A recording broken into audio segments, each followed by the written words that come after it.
یہ معاملہ جو تھا ہندوستان میں بھی سب سے بڑا رہا، کیونکہ مسلمان اقلیت میں تھے۔ حضرت چودھری محمد ظفر اللہ خان صاحب، سر آغا خان، حضرت قائد اعظم، ان ساروں نے یہ کہا کہ ہم اقلیت میں اگر ہیں تو ہمارے حقوق جو ہیں ان کو محفوظ کرنا ضروری ہے، مگر ہم مستقل قوم ہیں، اس واسطے ہمیں جب تک کہ ہمارے حقوق محفوظ نہیں ہوں گے ہندوستان کو آزاد نہیں کیا جا سکتا۔ اقلیت کیوں کہا گیا تھا اس وقت؟ مسلمان کیوں کہتے تھے کہ اقلیت کے حقوق ہمیں دیے جائیں؟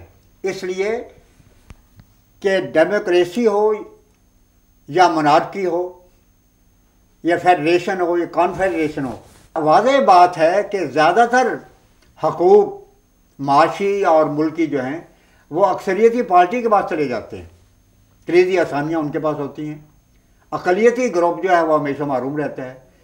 تو اقلیت قرار اس کو دیا جاتا ہے جس کے متعلق یہ تسلیم کیا جائے کہ اکثریتی پارٹی کی زد میں یہ آ جائیں گے ان کے حقوق، تو اصل حقوق سے بھی زیادہ ان کو دیے جاتے ہیں تاکہ عوام میں ان کی بھی آواز ہو اور سرکاری حلقوں میں ان کو بھی ملازمتیں مل سکیں، ان کو بھی اختیارات حاصل ہو سکیں۔ یہ معنی ہے اقلیت کے۔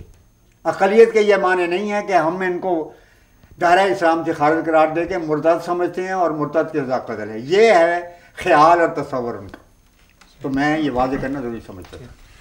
جماعت احمدیہ کا ایک گروپ جو خلافت اور حضرت اسلام کی نبوت کے حوالے سے اختلاف کے بعد ہم سے علیحدہ ہوا اور لاہوری گروپ کہلایا، اس حوالے سے بھی حضور رحمہ اللہ سے سوال پوچھا گیا کہ آپ انہیں کیا سمجھتے ہیں؟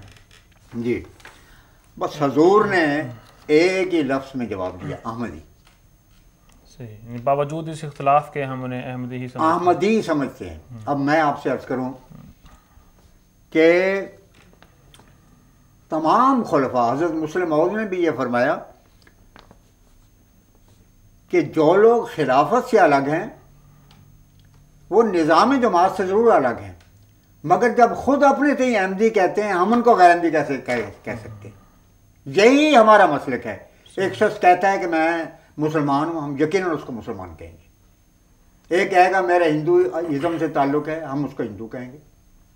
تو یہ بنیادی مسلک ہے جماعت احمدیہ کا۔ اب میں ایک چھوٹی سی بات آپ کی اجازت سے اس سلسلے میں کہنا چاہتا ہوں۔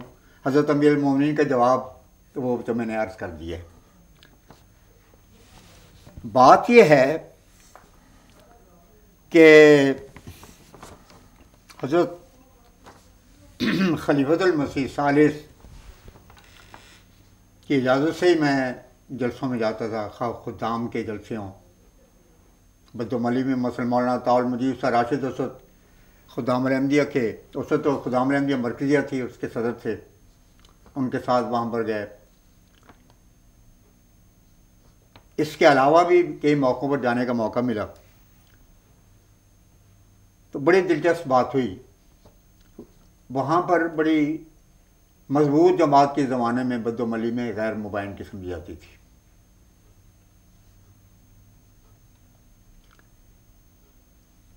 وہاں دو باتیں ہوئیں۔ ایک بات تو اس وقت ہوئی جب کہ میں بدوملی کے پریزیڈنٹ صاحب کی بیٹھک میں بیٹھے ہوئے، کتابیں کھولے ہوئے، آخری اپنے نوٹ لکھ رہا تھا، اور 4-5 منٹ باقی ہوں گے، یوم مسیح موعود کی تقریب تھی۔ میں کچھ لکھ رہا تھا، کتابوں کی ترتیب دے رہا تھا، تو ایک پرجوش داعی اللہ نوجوان تھے، انہوں نے السلام کہا اور آگے آیا، اور ساتھ دو بڑی بڑی لمبی داڑھی رکھنے والے اہل حدیث بزرگ عالم بھی تھے، خاصی بڑی عمر تھی ان کی۔ اور اذا جاء کریم قوم فاکرموہ، حضور کا ارشاد ہے کسی قوم کا کوئی معزز شخص آئے تو اس کا خیر مقدم کرنا چاہیے، یہی ارشاد نبوی ہے، یہی ہم نے اختیار کیا ہے۔ یہ نہیں ہے کہ حضور خلیفۃ المسیح خامس پچھلے سے پچھلے سال لدھیانے سے جب گزرنے والے تھے تو وہاں حبیب الرحمن بوقہ کی جو اولاد پڑی ہے وہ انہوں نے ہندوؤں کی طرح وہاں پر حضرت خلیفۃ المسیح خامس کی آمد پر آپ کے نام پر پتلے جلانے شروع کیے. ہندوؤں کا یہی ہوتا ہے کہ جب کسی کی مخالفت کرتے ہیں تو پھر اس کا پتلے جلاتے ہیں یہ. اور یہ صورت پھر بعد میں بات کی دنیا نے بھی کی. بہرحال یہ خبر ان سماچار میں ڈاکٹر صاحب آپ نے بھی شاید پڑھی ہوگی. تو یہ ان کا اکرام کا انداز تھا. رسول اللہ نے تو یہ فرمایا تھا ان کا اکرام کیا جانا چاہیے. اور آراری چونکہ مجسم کانگریسی اور کمیونسٹ تھے, انہوں نے اس وقت ہندوؤں کی طرح پتلے جلائے. اور یہ پتلے جلاتے ہیں ہندو اس وقت جب کہ کوئی ہندو بیرونی ملک میں مر جائے تو اس کی چتا کو تو آگ نہیں لگا سکتے, پھر وہ اس کے نام پر پتلا جلاتے ہیں دراصل. تو یہ اسوہ گاندھی اور اسوہ پٹیل پر عمل کیا انہوں نے آن حضور صلی اللہ علیہ وسلم کے ساتھ. میں نے تو بہرحال آن حضور صلی اللہ علیہ وسلم کے غلاموں کے عدن ترین چاکر ہونے کے اعتبار سے اعزاز کریم و قوم فاکرموں کے لحاظ سے ان کے اعزاز اکرام بٹھایا ان کو. حالانکہ وقت 2-3 منٹ جب رہ گئے اور میں نے جانا تھا, اور سینکڑوں کی تعداد میں احمدی انتظار میں تھے اور مرکزی نمائندہ تھا میں نے کہ ارشاد فرمایا آپ کی بڑی ذرا نوازی ہے کہ آپ کی زیارت ہوئی ایسے وقت میں جب 2-3 منٹ میرے یہاں سے جلسہ گاہ میں جانے کے رہ گئے. مقصود یہ تھا کہ یہ غور فرمانے کہ یہ لمحہ ہے میرے لیے. کہنے کہ جی 2 سوال ہم لے کے آئے ہیں. میں نے جی فرمائیں. کہنے کہ جی یہ آپ جو لاہوری گروپ ہے اس کو کیا سمجھتے ہیں آپ؟ یہ انہوں نے سوال کیا. اللہ تعالیٰ نے میرے دل میں ڈالا کہ یہ تمہیں الجھانا چاہتے ہیں تقریر سے پہلے. جس طرح حضرت مسکین فرید آبادی نے حضرت مسیح موعود علیہ السلام کی خدمت میں یہ لطیفہ سنایا کہ میں حضرت نواب محمد علی خان صاحب اور حضرت نواب ہمارے ان کے جو تھے حضرت نواب زادہ عبداللہ خان صاحب, آپ نے کہنے لگے کہ میں دونوں کا خادم ہوں. چند دن ہوئے دونوں نے مجھے آواز دی اپنے اپنے کام کے لیے. اب میں بڑا پریشان تھا تو میں نے اونچی آواز سے یہ لفظ کہے جو شعر کے ہیں, یہ جو مرضی. نوابین نے مجھے پکارا, مضمون ہو گیا الٹا پلٹا سارا. حضرت مسیح موعود علیہ السلام بہت مسکرائے. تو میں نے بھی یہ خیال کیا کہ اب یہ لوگ مضمون کو الٹا پلٹا کرنے کے لیے آئے ہیں. خدا نے میرے ذہن میں ڈالا. میں نے کہا جی حضرت بات یہ ہے, آپ نے لاہوری گروپ کے متعلق پوچھا نا, ہمارا اتنا اختلاف لاہوریوں سے نہیں ہے جتنا آپ کا بریلویوں سے ہے. آپ بریلویوں کو مشرک کہتے ہیں اور وہ آپ کو گستاخ رسول کہتے ہیں. ہم لاہوری جماعت کو احمدی کہتے ہیں, نہ انہیں گستاخ رسول کبھی کہا ہے اور نہ مشرک کا نام دیا ہے.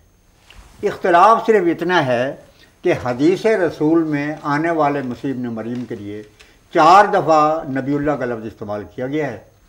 ہم کہتے ہیں کہ نبی سے مراد حقیقتاً نبی ہے, اور ہمارے لاہوری احمدی بزرگ جو ہیں وہ کہتے ہیں کہ اس سے مراد محدث ہے. بس اتنا فرق. کہنے کا یہ تو اس بارے میں تو آپ ٹھیک کہتے ہیں, لیکن اصل سوال ایک اور ہے. خیر, کہنے کہ جی میں نے کہا وہ کیا اصل سوال ہے؟ کہنے کہ جی اصل سوال یہ ہے کہ دیکھیں جی وہ الیکشن ہوا اور اس میں آپ نے کمیونسٹ پارٹی کو, پیپلز پارٹی والوں کو ووٹ دیے, اور جن پارٹیوں میں ہم علماء موجود تھے آپ نے ان کو نظر انداز کر دیا. یہ دراصل ایک ایسی جماعت کے لیے ترغیب نہیں دیتا جو کہ مذہبی ہونے کا اور مسلمان ہونے کا علمدار ہو لیا ہو. اللہ تعالیٰ کی حکمت ہے, میں نے اس وقت جو کتابیں میرے پاس چند تھیں ان میں جلدی میں, اور یہی چیز دراصل اسمبلی میں ہوئی, اور اس کے پیچھے چونکہ امیر حضرت خلیفۃ المسیح ثالث کی روحانیت اور توجہ کام کرتی تھی اسمبلی میں بھی, اور ان جلسوں میں جو حضور کے ارشاد پر جس میں شامل ہوتا تھا. تو اسی توجہ میں نے جلدی میں وہ کتاب رکھ لی. حالانکہ کوئی بظاہر یوم مسیح موعود سے اس کا تعلق نہیں تھا, وہ مولانا مودودی صاحب کی کتاب تھی, اور وہ جماعت اسلامی کے انتخابی نظریہ کے نام قریباً یہی نام تھا اس کا. یہ اس وقت کا کتابچہ تھا ان کا جو انہوں نے 1950 میں پنجاب میں ہونے والے پاکستان کے بعد سب سے پہلے الیکشن کے زمانے میں لکھا تھا.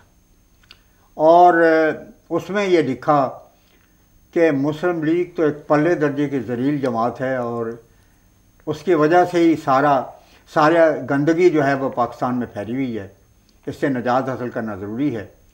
مگر حدیث میں لکھا ہے اور بہت سی حدیثوں میں ہے، بلکہ اس میں مسلم شریف میں تو کتاب امارہ میں کئی حدیثیں ہیں کہ خدا کی قسم حضور صلی اللہ علیہ وسلم کی خدمت میں ایک شخص آیا اور اس نے کوئی عہدہ طلب کرنے کی کوشش کی. حضور نے فرمایا خدا کی قسم ہم کسی عہدہ طلب کرنے والے کو کوئی عہدہ دینے کے لیے تیار نہیں، اس سے بڑھ کر کوئی خائن نہیں ہے.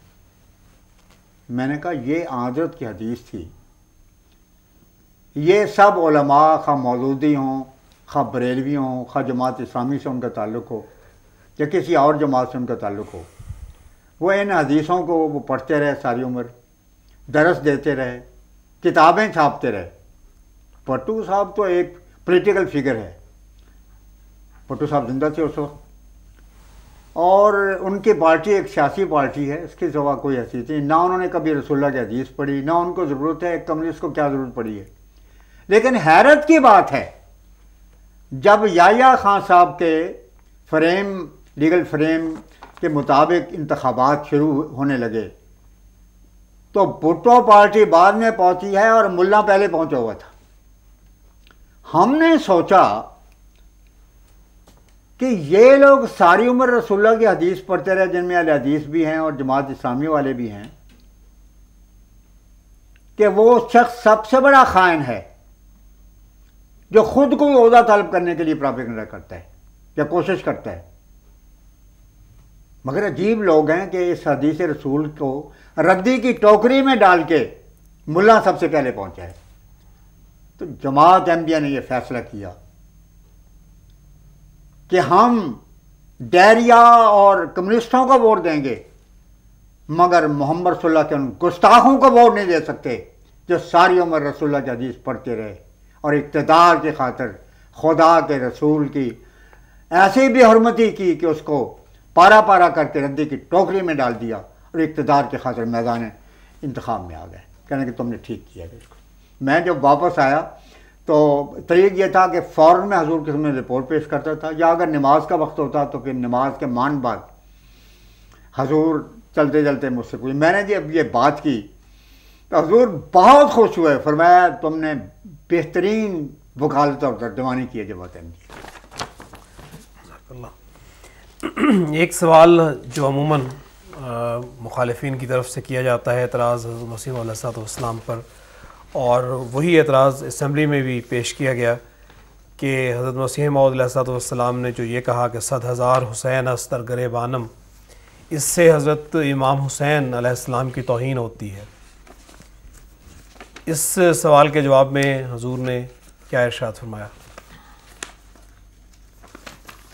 یہ واقعی جس سے آپ نے فرمایا ہے، اشتعال جلانے کے لیے، استضاء کے لیے تو محمدی بیگم کی پیش گوئی، اور سنی اور شیعہ حلقوں میں اشتعال کے لیے اس کو استعمال کیا جاتا ہے.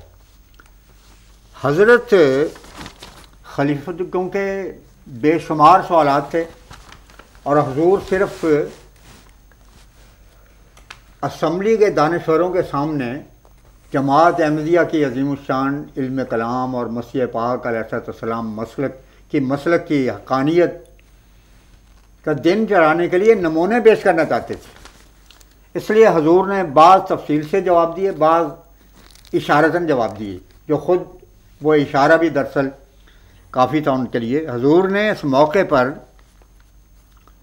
یہ شعر پڑھا کہ علامہ نوئی جو کہ بر صغیر کے بہت ہی بلند پایا شاعر تسلیم کیے جاتے ہیں، ان کے دیوان کا سب سے پہلا شعر یہ ہے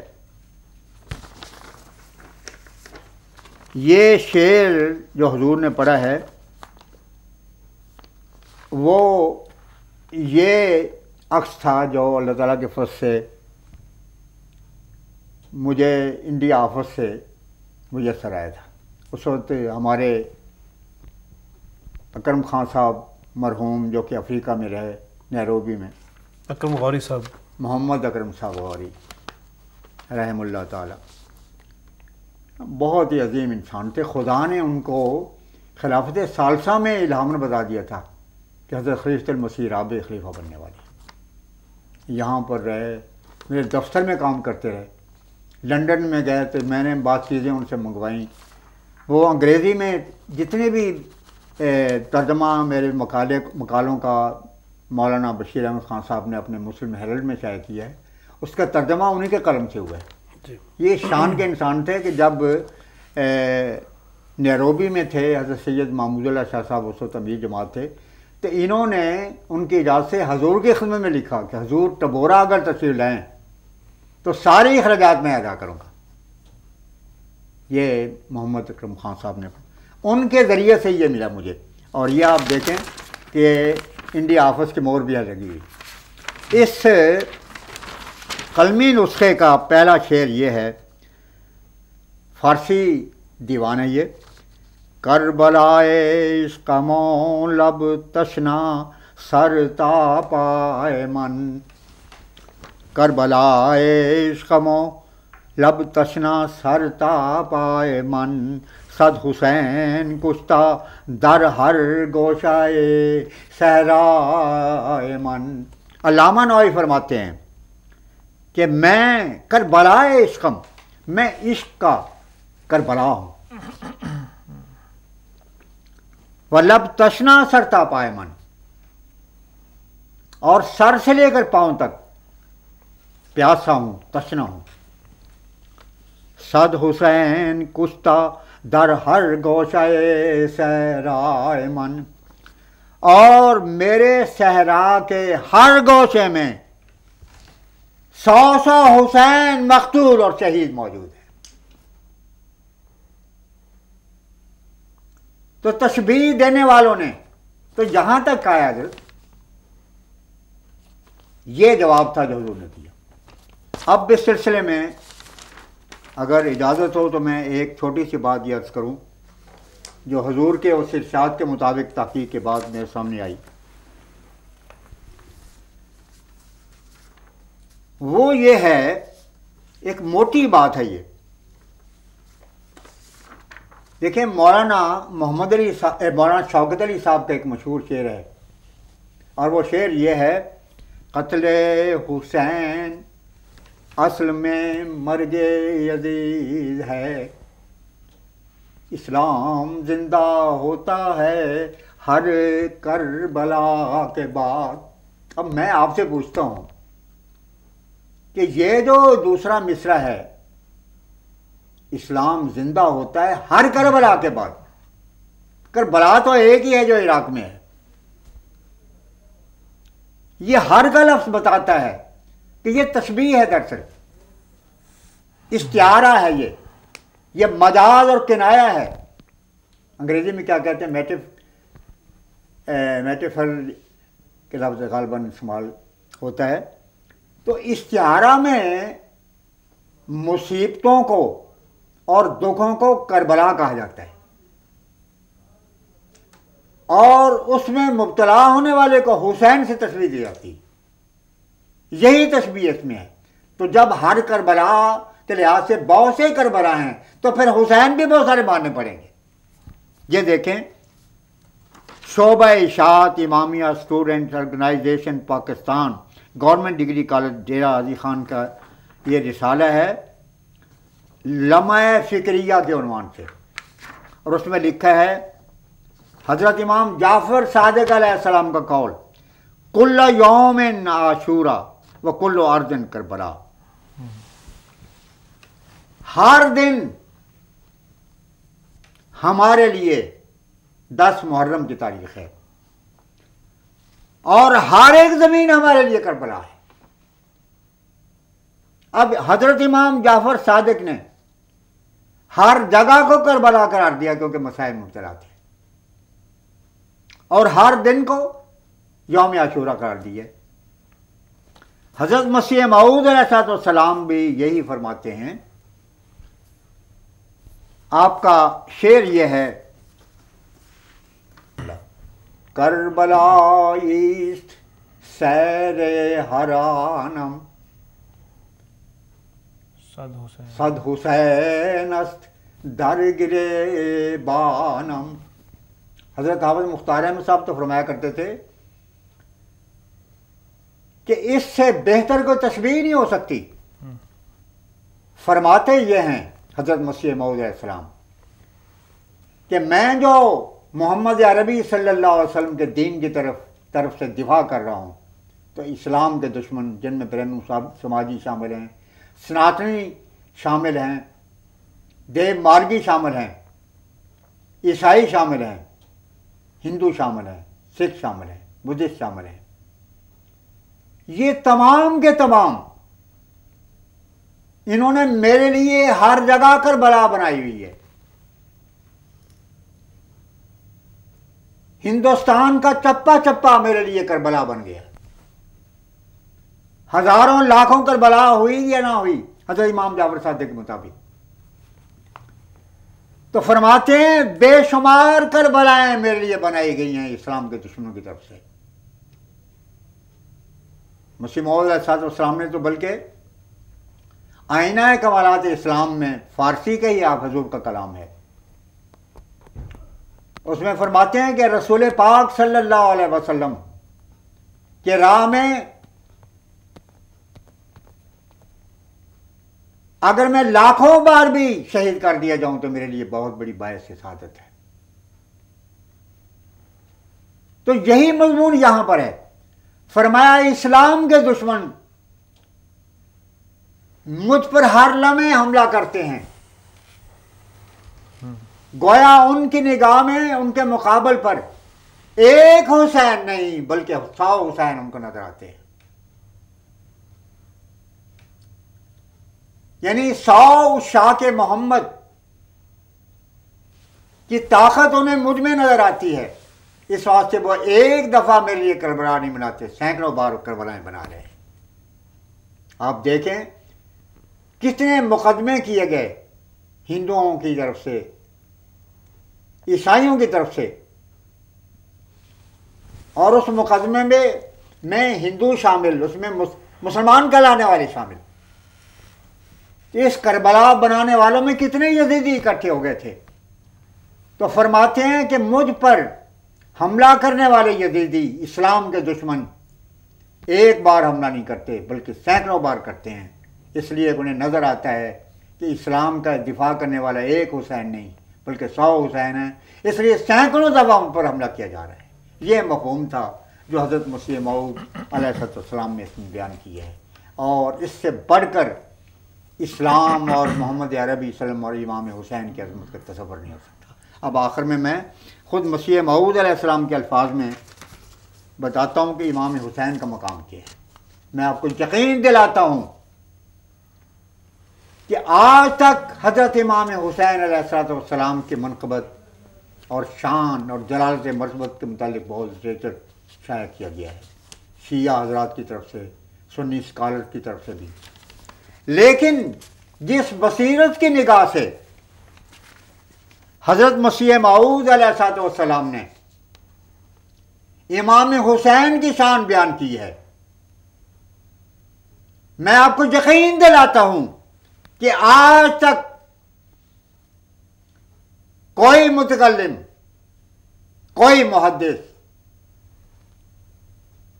کوئی عالم دین فیض یاوت کے زمانے سے لے کر آج تک کا، عرب و عجم میں ہو، شیعہ مسلک، سنی مسلک، بریلوی خیالات، جماعت اسلامی سے، جس بصیرت سے حسین کا مقام مسیح موعود نے بیان کیا ہے آج تک کسی نے بیان نہیں کیا۔ اب وہ الفاظ سنیں آپ۔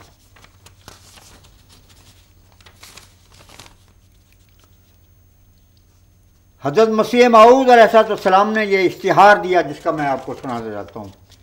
تمام ہندوستان میں حضرت مسیح پاک علیہ الصلوۃ والسلام نے یہ اشتہار شائع کیا. فرمایا اب یہ کتنے ظلم کی بات ہے کہ یہ شعر تو پڑھا جاتا ہے مگر جو مسیح موعود علیہ الصلوۃ والسلام کے نگاہ میں مقام حسین ہے اس کا اشارہ تک نہیں کیا جاتا. صاف بات ہے یہ دراصل خود گستاخی حسین ہے کہ جو شخص حسین علیہ السلام کا عاشق صادق ہے اس کے ایک شعر کو بیہودہ اور بے شرمی کے ساتھ دوسرے معنی پہنا کے خود حسین علیہ السلام کی تذلیل اور تحقیر اور گستاخی کا ارتکاب کیا جا رہا ہے. حضرت مسیح موعود فرماتے ہیں میں اس اشتہار کے ذریعے سے اپنی جماعت کو اطلاع دیتا ہوں کہ ہم اعتقاد رکھتے ہیں کہ یزید ایک ناپاک تباہ دنیا کا کیڑا اور ظالم تھا اور جن معنوں کے روح سے کسی کو مومن کہا جاتا ہے وہ معنی اس میں موجود نہیں تھے. پھر فرماتے ہیں حسین مگر حسین رضی اللہ عنہ طاہر اور مطہر تھا اور بلا شبہ ان برگزیدوں سے ہے جن کو خدا تعالیٰ اپنے ہاتھ سے صاف کرتا ہے اور اپنی محبت سے معمور کرتا ہے اور بلا شبہ وہ سرداران بہشت میں سے ہے اور ایک ذرہ کینہ رکھنا اس سے موجب سلب ایمان ہے اور اس امام کا تقوی اور محبت اور صبر اور استقامت ایک ایک لفظ سے ایک بہت بڑا مقالہ بن سکتا ہے. اور اس امام کا تقوی اور محبت اور صبر اور استقامت اور زہد اور عبادت ہمارے لیے اسوہ حسنہ ہے اور ہم اس معصوم کی ہدایت کی اقتداء کرنے والے ہیں. جو اس کو ملی تھی تباہ ہو گیا وہ دل جو اس شخص کا دشمن ہے اور کامیاب ہو گیا وہ دل جو عملی رنگ میں اس کی محبت ظاہر کرتا ہے اور اس کے ایمان اور اخلاق اور شجاعت اور تقوی اور استقامت اور محبت الہی کے تمام نقوص انعکاسی طور پر کامل پیروی کے ساتھ اپنے اندر لیتا ہے جیسا کہ ایک صاف آئینہ ایک خوبصورت انسان کا نقش. فرمایا یہ لوگ دنیا کی آنکھوں سے پوشیدہ ہیں کون جانتا ہے ان کی قدر مگر وہی جو انہی میں سے ہے. یزیدیوں کو کیا علم ہے کہ حسین کی کیا شان تھی. فرماتے ہیں یہ لوگ دنیا کی آنکھوں سے پوشیدہ ہیں کون جانتا ہے ان کی قدر مگر وہی جو انہی میں سے ہے. دنیا کی آنکھ ان کو شناخت نہیں کر سکتی کیونکہ وہ دنیا سے بہت دور ہیں. یہی وجہ حسین رضی اللہ عنہ کی شہادت کی تھی کیونکہ وہ شناخت نہیں کیا گیا. اس لیے تو قاضی شرح نے واجب القتل ہونے کا فتویٰ دیا اور یہ شائع شدہ موجود ہے کیونکہ وہ شناخت نہیں کیا گیا.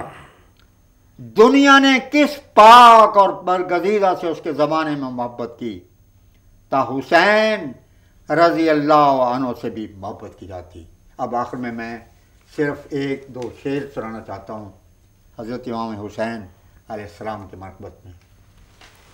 حسین کا لفظ جب ایک احمدی کے سامنے آتا ہے تو کربلا کا سارا نقشہ اس کے سامنے آ جاتا ہے. خود مسیح موعود علیہ السلام نے ایک دفعہ حضرت نواب مبارکہ بیگم صاحبہ کی روایت ہے محرم کے دن تھے تو اپنے سارے بچوں کو بلایا اور پھر محرم کی کہانی دردناک انداز میں بیان کی اس صورت میں کہ حضور بھی زار و قدار رو رہے تھے اور بچوں پر بھی ایک رقت کی کیفیت طاری تھی. میں عرصہ ہوا خلیفۃ المسیح ثالث کا زمانہ تھا اور حضرت خلیفۃ المسیح ثالث بھی اس وقت کراچی میں تشریف فرما تھے. ڈاکٹر عبدالسلام صاحب سے ملاقات کا موقع تھا. وہ ضیاء الحق صاحب سے ملنے کے لیے جانا چاہتے تھے اور تفسیر کے بارے میں کوئی بات تھی. حضور نے مولانا ابوالمنیر صاحب نور الحق پر مجھے ارشاد فرمایا کہ بذریعہ ہوائی جہاز فوراً پہنچو. خیر مولانا تو بیمار تھے, میں حاضر ہوا, حضور کا ارشادات کی تعمیل کی, وہ ایک دوسری بات ہے. میں ان دنوں ایک اخبار میں نے دیکھا, غالباً صداقت اس کا نام تھا, اس میں حفیظ ہوشیار پوری کہ قلم سے مرثیہ میں نے پڑھا، وہ 2 3 4 لفظ ایسے ہیں، اشعار ایسے ہیں کہ میرے دل پر نقش ہے ہمیشہ کے لیے۔ وہ اس طرح پر تھے، جو حسن میں بھی لاسانی تھا، جو حسن میں بھی لاسانی تھا، کربل میں علی کا ثانی تھا، جو حسن میں بھی لاسانی تھا، کربل میں علی کا ثانی تھا، جو پیاس سجائے پھرتا تھا، جو پیاس سجائے پھرتا تھا، لاشوں کو اٹھائے پھرتا تھا، لاشوں کو اٹھائے پھرتا تھا، تنہا تھا مگر بے دینوں سے، جو دین بچائے پھرتا تھا۔ اللہم صلی علی محمد وعلی محمد۔ ایک سوال حضرت خلیفۃ المسیح الثالث رحمہ اللہ سے یہ ہوا، بڑے ذومانی فقرات اس میں استعمال کیے گئے کہ مرزا صاحب نے ہمارے مسیح علیہ السلام، یہ خاص مطلب کی وجہ سے یہ لفظ استعمال کیا گیا کہ ہمارے مسیح علیہ السلام کے خلاف اپنی کتاب سیرت الابدال کے صفحہ 193 پر سخت گستاخی کی ہے۔ تو اس پر، اس کے جواب پر اگر آپ روشنی ڈالیں۔ بات یہ ہے کہ ایڈوکیٹ جنرل صاحب، اٹارنی جنرل صاحب جناب یحییٰ بختیار صاحب، جو بھٹو گورنمنٹ کی ترجمانی میں گرا کر رہے تھے، وہ شروع سے ہی اس انداز میں تھی کہ آپ لوگوں کا مذہب اور ہے، ہمارا مذہب اور ہے، آپ کا قبلہ الگ ہے، ہمارا قبلہ الگ ہے۔ اسی دوران انہوں نے کہا کہ دیکھیں جی، ہمارے مسیح علیہ السلام کی کتنی توہین کی گئی ہے۔ حضور نے فرمایا کیا؟ یحییٰ بختیار صاحب نے کے ہاتھ میں ایک چٹ تھی، اور وہ چٹ اپوزیشن لیڈر میں سے کسی کے ذریعے سے ان تک پہنچی تھی۔ اس میں یہ لکھا تھا کہ مرزا صاحب نے اپنی کتاب سیرت الابدال میں اس کے صفحہ 193 پر حضرت مسیح علیہ السلام کی سخت توہین کی ہے اور سخت گستاخی کا مظاہرہ کیا ہے۔ حضرت خلیفۃ المسیح الثالث فرمانے لگے کہ بانی جماعت کی یہ تحریر میں آج ضرور دیکھوں گا اور کل آتے ہی اس کا جواب دوں گا۔ اگلے دن اجلاس میں شامل ہونے سے پہلے حضرت خلیفۃ المسیح الثالث نے ہمیں یہ ارشاد فرمایا کہ یحییٰ بختیار صاحب کو سیرت الابدال کے متعلق کوئی یاد دہانی نہ کرایا۔ یہ اللہ تعالیٰ کی مشیت ہوگی تو وہ سوال کرے گا، یا اس کی مشیت نہ ہوئی تو وہ نہیں کرے گا۔ خدا کی حکمت کہ جاتے ہی جناب یحییٰ صاحب نے یہ کہا کہ میرے صاحب یہ بڑا عام ترین سوال تھا، اور آپ نے اس کو نظر انداز کر دیا۔ فرمایا کون سا سوال؟ یعنی کہ میں نے حضور چاہتے تھے کہ اس کو ٹیپ ریکارڈ ہو جائے دوبارہ۔ یحییٰ بختیار صاحب نے کہا کہ آپ کے مرزا صاحب نے سیرت الابدال کے صفحہ 193 پر توہین کی حضرت مسیح علیہ السلام کی، جو مسلمانوں کا نبی ہے۔ حضور نے فرمایا کہ میں نے وعدہ کیا تھا آپ سے، وہ رات میں نے کتاب دیکھی ہے،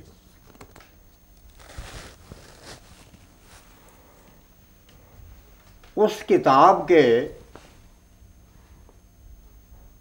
193 صفحہ تو رہے الگ، 100 صفحہ بھی نہیں ہے اس کا، 80 بھی صفحہ نہیں، 60 بھی نہیں، 40 بھی نہیں، 30 صفحہ بھی نہیں مجھے ملا اس کا، 20 بھی نہیں ملا۔ وہ عربی زبان کا ایک رسالہ ہے اور اس کے صرف 16 صفحے ہیں، اور اس میں خدا کے برگزیدہ بندوں کی علامتیں بیان کی گئی ہیں، حضرت عیسیٰ کا ذکر ہی کوئی نہیں۔ اب یہ خدا کا عاجز بندہ 16 صفحے کے رسالے میں سے 193 صفحہ کہاں لا سکتا ہے؟ جب حضور نے ایک خاص انداز کے ساتھ اور تبسم کرتے ہوئے یہ جواب ارشاد فرمایا تو وہ منظر ایسا تھا کہ وہ دل میں خیال آیا کاش ہمارے پاس بھی کوئی کیمرہ ہوتا تو کم از کم یہ منظر تو دنیا کو دکھانے کا لائق تھا۔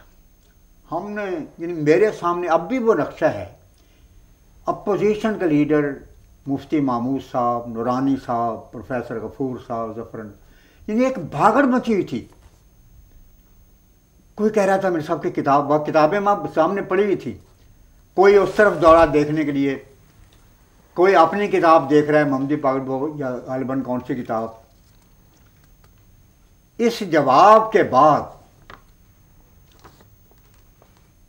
ایک طرف تو یہ قیامت ڈھائی ہوئی تھی اپوزیشن کے مولویوں پر اور ممبروں پر، اور پیپلز پارٹی والوں نے ہوٹنگ کی مگر کوئی آواز نہیں بلند کی۔ یہ ان کی شرافت تھی، کیونکہ ویسے بھی پروٹوکول جو ہے اس کے لحاظ سے وہ اسمبلی ہال میں کچھ کر نہیں سکتے تھے، لیکن وہ اٹھ کے دیکھتے، مسکراتے اور اشارے بھی کرتے تھے۔ اگر ان کے اختیار میں بات ہوتی اور اس کو وہ کر سکتے تو پھر وہ وقت تھا، اتنی نعرہ بازی ہوتی کہ دنیا دیکھ لیتی، لیکن بہرحال انہوں نے ایک حد تک اتنے ہوٹنگ کی مگر عملی طور پر کی۔ اور جناب یحییٰ صاحب کا تو یہ عالم تھا کہ اس کے بعد جو بھی سوال آتا کہنے کہ میر صاحب یہ میرا سوال نہیں ہے، یہ ان حضرات کی طرف سے آیا ہے۔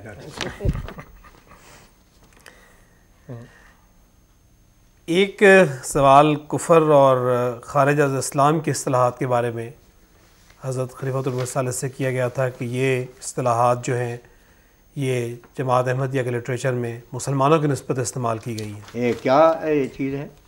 کفر اور خارج از اسلام کی اصطلاحات کا استعمال مسلمانوں کی نسبت۔ حضرت خلیفۃ المسیح ثالث نے اس کا مختصر جواب دیا، کیونکہ اصل جواب حضرت مسلم موعود کے الفاظ میں حضور پہلے دے چکے تھے۔ حضور نے فرمایا کفر دونوں کفر کے معنوں میں استعمال ہوئی ہیں، ایک کفر ہے ایک دونوں کفر ہے، جیسا کہ حدیث میں ہے من ترک الصلاۃ متعمدن فقط کفر، کنز العمار جلد 7 حدیث نمبر 18876 جدید ایڈیشن۔ ترجمہ اس کا یہ ہے کہ جس نے جان بوجھ کے نماز ترک کر دی وہ کافر ہو گیا۔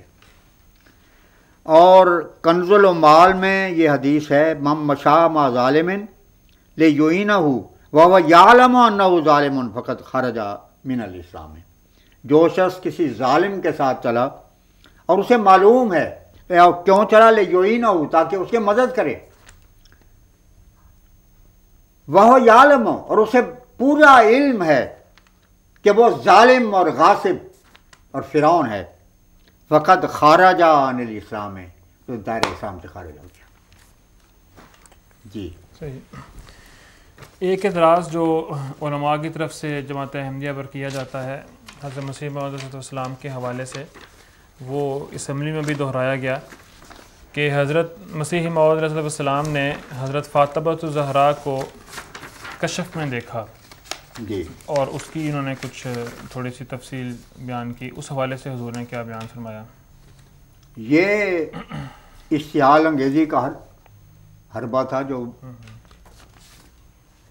سننے والوں میں نفرت پیدا کرنے کے لیے بطور حربے کے استعمال کیا گیا۔ حضور نے اس موقع پر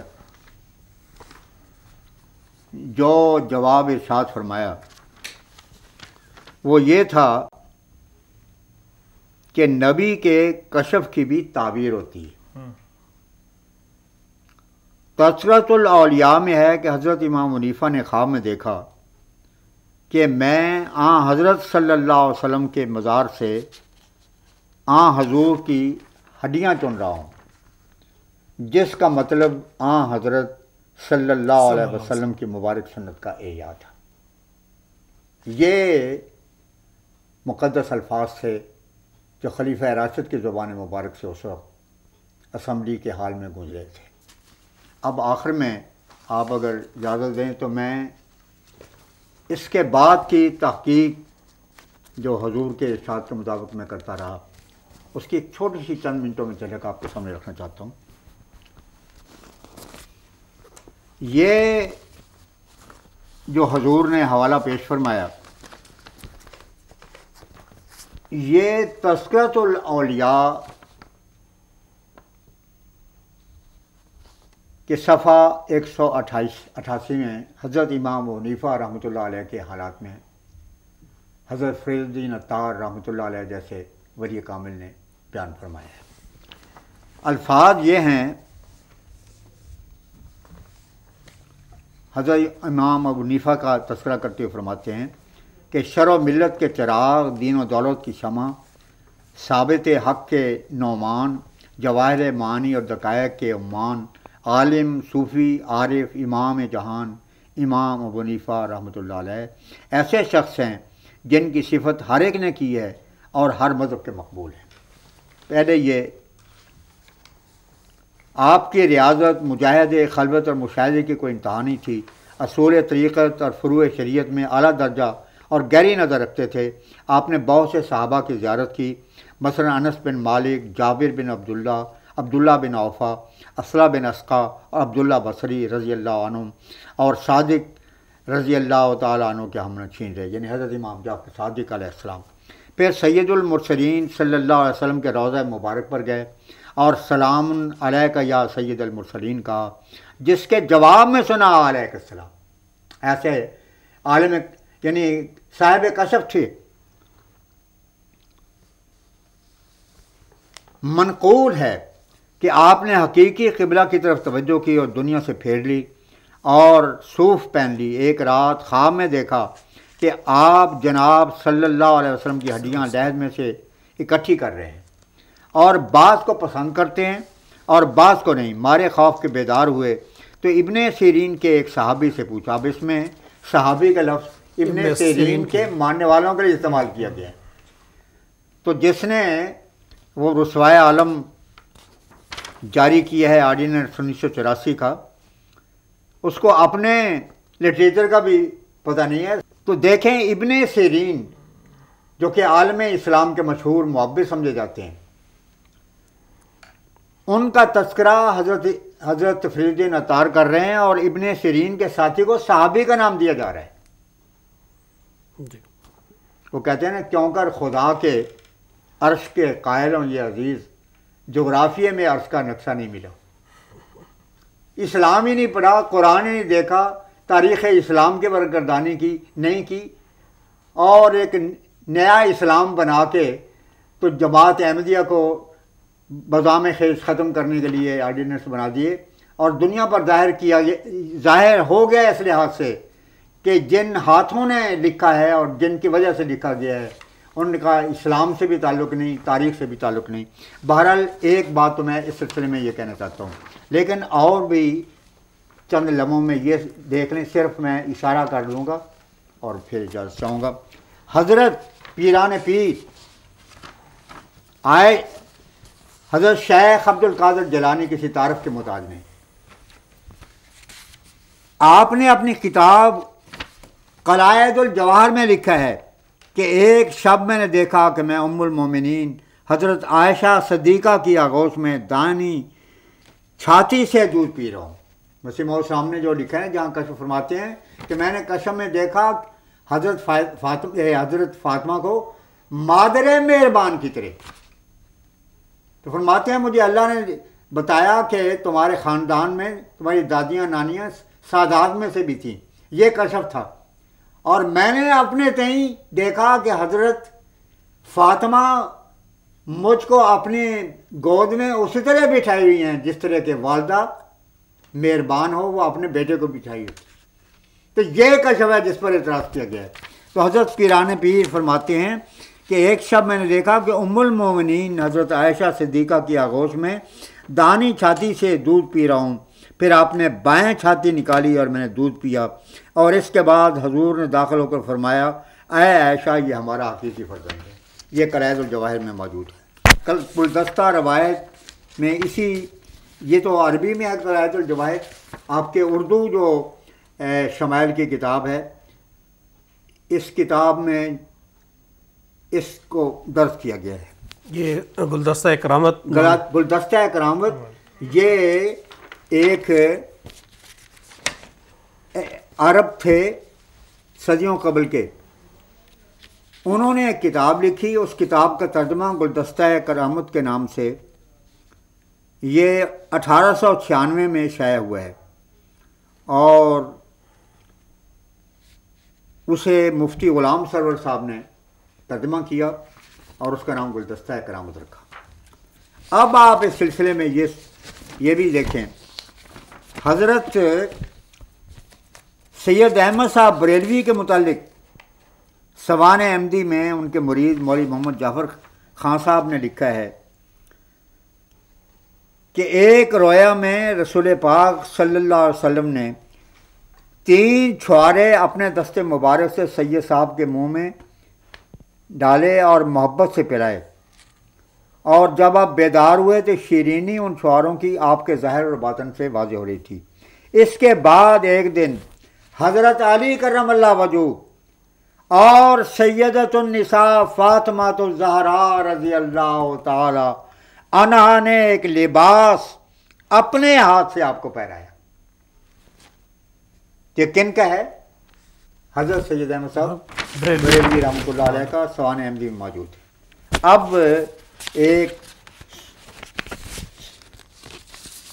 مجدد الفسانی بہت ہی شعرا افاق شخصیت ہیں، اپنے مکتوبات میں دفتر دوم حصہ دوم میں فرماتے ہیں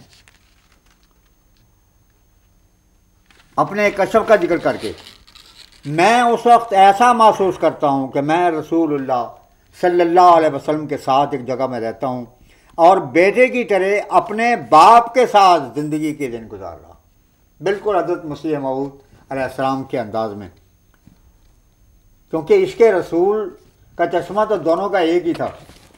رسول اللہ صلی اللہ علیہ وسلم کہتے ہیں کہ اس کشف میں رسول اللہ صلی اللہ علیہ وسلم اور ان کے اہل بیت میرے لیے اجنبی نہیں ہیں، اور میں نے اس کاغذ کو لپیٹ کر اپنے ہاتھ پہ پکڑ رکھا ہے، اور فرزندان محرم کی طرح میں بھی ان کے حرم شریف میں داخل ہو گیا ہوں. امہات المومنین میں سے سب سے بڑی ماں نے رسول اللہ صلی اللہ علیہ وسلم کی موجودگی میں مجھے بعض خدمات کا اہتمام سے حکم دیا ہے، اور فرمایا ہمیں تمہارا انتظار تھا، اس طرح کرنا چاہیے. اور اس وقت میں خواب سے بالکل بیدار ہو گیا. یہ حضرت مجدد الفسانی رحمۃ اللہ علیہ کا کشف ہے جو مکتوبات میں موجود ہے. اسی طرح ایک بزرگ گزرے ہیں جن کو اپنے زمانے کا عظیم سالک بھی کہا جاتا ہے. ان کے متعلق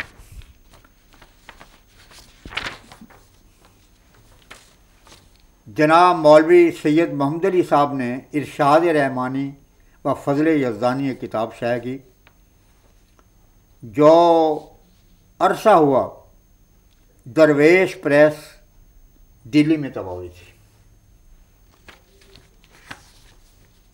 میں یہ بتانا چاہتا ہوں کہ اس کا وہ ایڈیشن جو لکھنؤ میں چھپا تھا وہ اصل میرے پاس موجود تھا. یہ جو میں نے بعد میں آپ دیکھیں کہ وہاں لندن سے بھی حاصل کی ہے، اس کے اوپر آپ دیکھیں کہ انڈیا آفس کی مہر بھی لگی ہوئی ہے.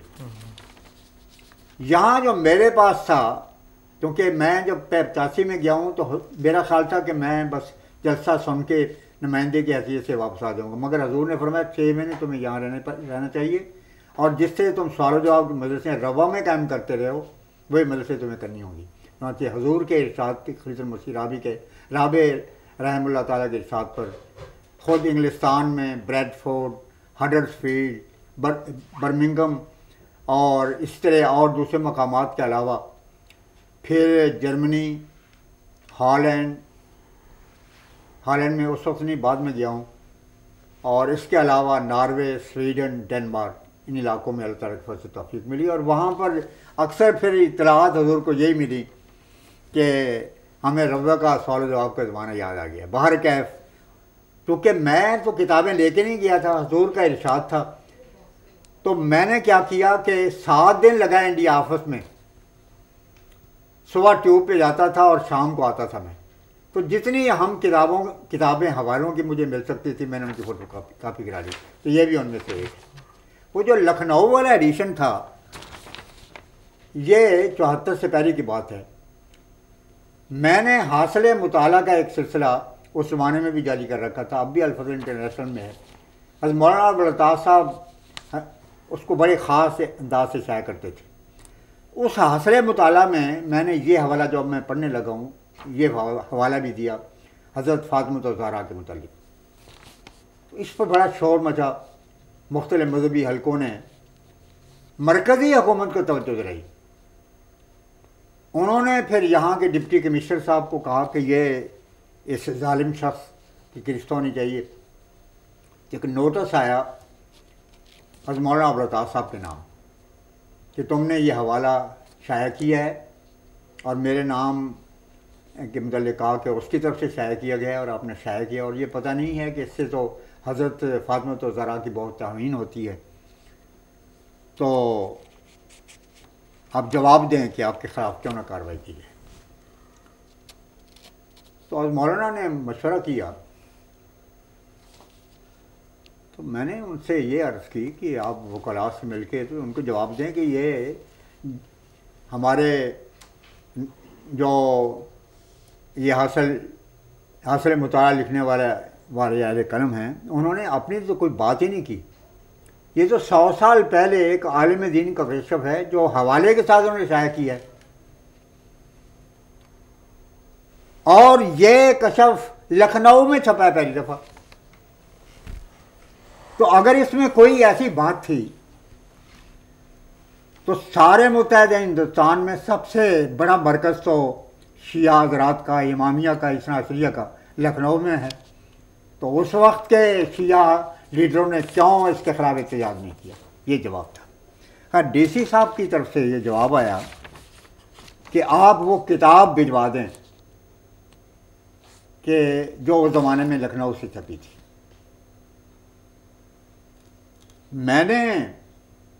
مجھے مولانا عبدالطاف صاحب کہنے لگے کہ وہ کتاب چاہیے۔ میں نے کہا کیوں؟ کہنے لگے کہ یہ کتاب ڈی سی صاحب نے منگوائی ہے۔ میں نے کہا کہ میں کل عرض کروں گا۔ میں نے پھر حضور سے ذکر کیا، میں نے کہا حضور یہ کتاب اگر وہاں چلے گی تو پھر وہ واپس نہیں آ سکتی، ایک مستقل ثبوت ضائع ہو جائے گا، پھر ہم یہ بات لے کے نہیں سکیں گے۔ حضور نے فرمایا بالکل ٹھیک ہے، اس کا عکس بھجوا دو، اصل کتاب بالکل نہیں جانی چاہیے۔ چنانچہ مولانا عبدالطاف صاحب نے اسی کے مطابق کیا، تو اصل کتاب اب بھی میرے پاس موجود ہے۔ یہ ایڈیشن جو دکھا رہا ہوں یہ انڈیا آفس کا ہے۔ اس میں اب الفاظ سنیں آپ، لکھا ہے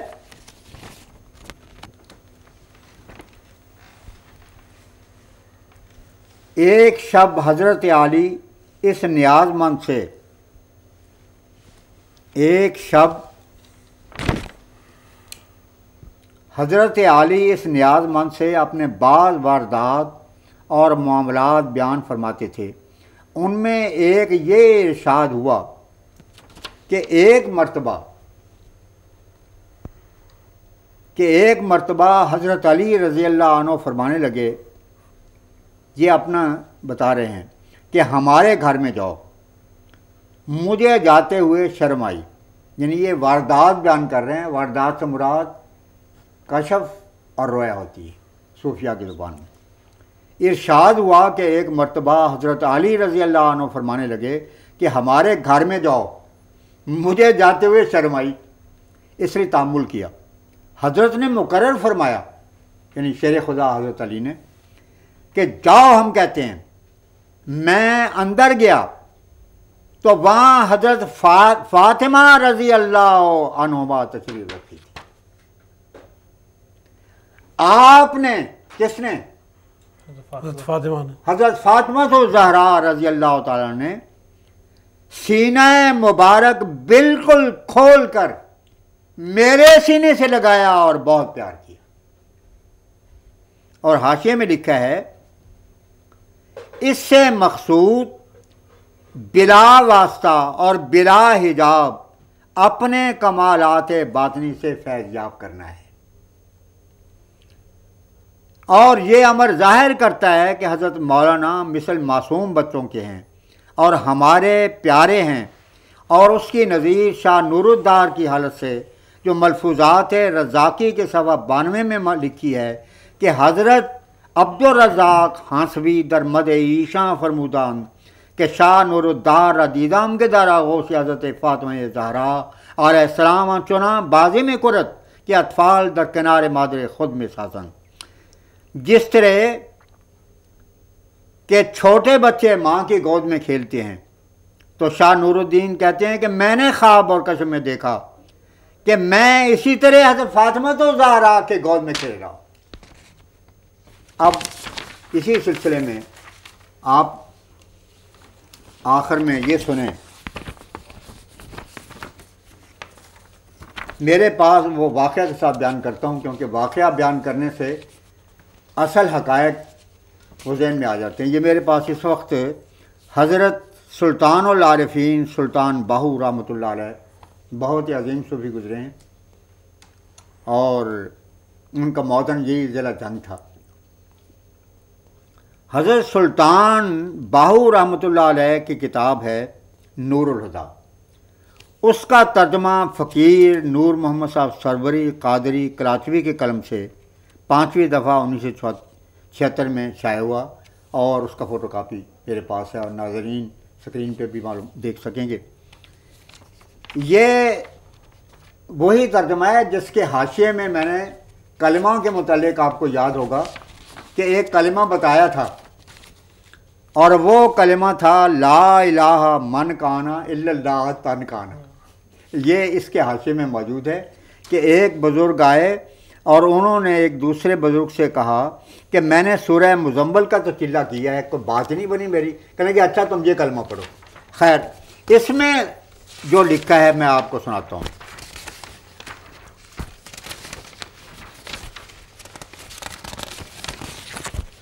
مگر واقعہ کی شکل میں بات یہ ہوئی کہ میں اپنے دفتر میں بیٹھا ہوا تھا، تو ایک صوفی مزاج رکھنے والے،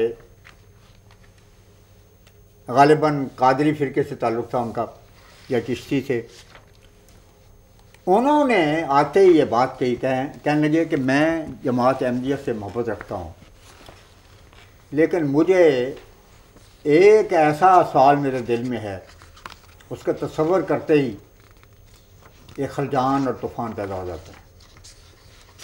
اے کاش کے وہ کشف میرے صاحب کو نہ آیا ہوتا.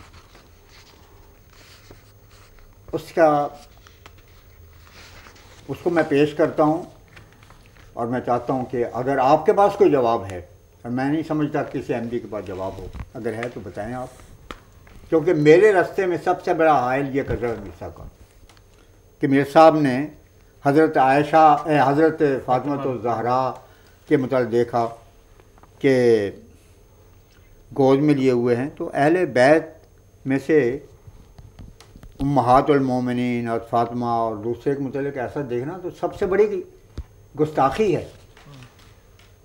اور مسلمان تو اپنے جان کے بازی لگا دیتا ہے، اور جماعت احمدیہ کے خلاف اشتعال پیدا کرنے کے لیے سب سے بڑا حربہ آپ کے مخالفوں نے یہ استعمال کیا ہے. اور وہ جانتے ہیں کہ شیعہ اور سنی دونوں کے جذبات کو ابھارا جا سکتا ہے اس کی وجہ سے. اسی لیے معذر نامے میں بھی جیسے کہ آپ نے بتایا اس کو شامل کیا گیا ہے۔ میں نے کہا بات یہ ہے کہ میں آج آپ کو بتانا چاہتا ہوں ڈنکے کی چوٹ کہ یہ کشف ہی اس بات کی دلیل ہے کہ 20ویں صدی میں اہل بیت محمد کا سب سے بڑا عاشق بانی جماعت احمدیہ کا وجود ہے۔ یہ میں نے بات کہی، اور اس کے بعد یہ کتاب نور الہدا، جس کا ترجمہ حق نمائے کے نام سے شائع ہوا، اس کے 10ویں باب کی یہ عبارت پڑھی۔ لکھا ہے فقر کسے کہتے ہیں اور فقر کی کیا صورت ہے اور فقیر سے کیا چیز حاصل ہوتی ہے۔ یہ حضرت سلطان باہو رحمۃ اللہ علیہ کے الفاظ ہیں۔ اور فقیر کن اعمال اور احوال سے پہچانا جاتا ہے؟ یاد رہے کہ ابتدا میں مشق وجودیہ اور تصور اس میں اللہ ذات کے ذریعے طالب کے سر سے قدم تک تمام وجود ایسا پاک اور صاف ہو جاتا ہے گویا ابھی ماں کے پیٹ سے پیدا ہوا ہے۔ یہ صوفیاء کی بہت پرانی اور نفیس اور روح پرور تحریر ہے۔ آگے فرماتے ہیں اور مشق وجودیہ کی پاکی اور برکت سے مجلس حضرت محمد رسول اللہ صلی اللہ علیہ وسلم میں ایک نوری طفل معصوم کی شکل میں حاضر ہو جاتا ہے۔ حضرت محمد رسول اللہ صلی اللہ علیہ وسلم، اب یہ سننے والے الفاظ ہیں، میں سامعین سے بھی نہایت ادب سے درخواست کروں گا کہ وہ سنیں، یا سلطان باہو رحمۃ اللہ علیہ جیسے پاک نفس اور سلطان الاولیاء کے الفاظ ہیں۔ فرماتے ہیں کہ وہ شخص جو فقر کی انتہائی منزل تک پہنچتا ہے اور مقدس بن جاتا ہے، وہ ایک بچے کی مانند محمد مصطفیٰ صلی اللہ علیہ وسلم کے حضور حاضر ہوتا ہے، اور حضرت محمد رسول اللہ صلی اللہ علیہ وسلم کمال لطف و شفقت اور مرحمت سے اس نوری بچے کو اپنے اہل بیت پاک میں جناب امہات المومنین حضور حضرت فاطمہ الزہرا، حضرت بی بی خدیجہ الکبریٰ اور حضرت عائشہ صدیقہ رضی اللہ عنہا کے سامنے لے جاتے ہیں۔ جب انسان اس کے رسول کی معراج تک پہنچتا ہے تو جناب الہی سے اس پر کشفی حالت جاری ہوتی ہے، اور وہ محمد رسول اللہ کے دربار میں حاضر ہوتا ہے، اور پھر عشق رسول کے نتیجے میں وہ امہات المومنین کی خدمت میں حاضر ہوتا ہے بچے کی شکل میں، اور اس کا نام فرزند حضوری اور خطاب فرزند نوری ہو جاتا ہے۔ یہ مقام اس کو ملتا ہے، اور فرماتے ہیں کہ مجھے بھی یہ مقام حاصل ہوا۔ آگے یہ لکھتے ہیں کہ میں بھی محمد رسول اللہ صلی اللہ علیہ اس فقیر باطن کو بھی حضرت اپنے حرم محترم کے اندر کمال شفقت اور مرحمت سے لے گئے، اور حضرت امہات المومنین حضرت فاطمہ الزہرا، خدیجہ الکبریٰ اور حضرت عائشہ صدیقہ رضی اللہ تعالی عنہ نے اس فقیر کو دودھ پلایا، جنہیں صرف فاطمہ نے نہیں بلکہ تمام ازواج مطہرات نے، اور حضرت اور امہات المومنین نے مجھے اپنے نوری حضوری فرزند کے خطاب سے سرفراز فرمایا۔ یہ 224 اور 25 صفحہ ہے، اور آخر میں 2 شعر سنانا ضروری سمجھتا ہوں۔ ایک شعر تو جماعت کے ایک بہت مشہور شاعر، اگرچہ وہ آج کی نسل سے فراموش ہو گئے، حافظ سلیم مٹاوی، ان کا شعر ہے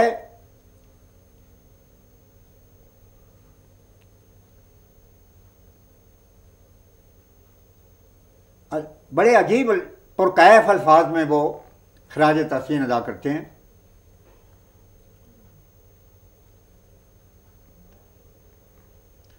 تیرے صدقے تیرے قربان رسول عربی، تیرے صدقے تیرے قربان رسول عربی، تجھ سے جاری ہوا فیضان رسول عربی۔ اور حضرت مسلم موعود فرماتے ہیں کروڑ جاؤ تو کر دوں فدا محمد پر، کروڑ جاؤ تو کر دوں فدا محمد پر، کہ اس کے لطف و عنایات کا شمار نہیں۔ ناظرین کرام، قومی اسمبلی 1974 کے بارے میں محترم مولانا دوست محمد صاحب شاہد مورخ احمدیت کی تفصیلی گفتگو آپ سن رہے تھے۔ ابھی یہ دلچسپ روداد جاری ہے، وقت ختم ہو رہا ہے، اس لیے ہم آپ سے اگلی نشست تک کے لیے اجازت چاہتے ہیں۔ تب تک کے لیے خدا حافظ۔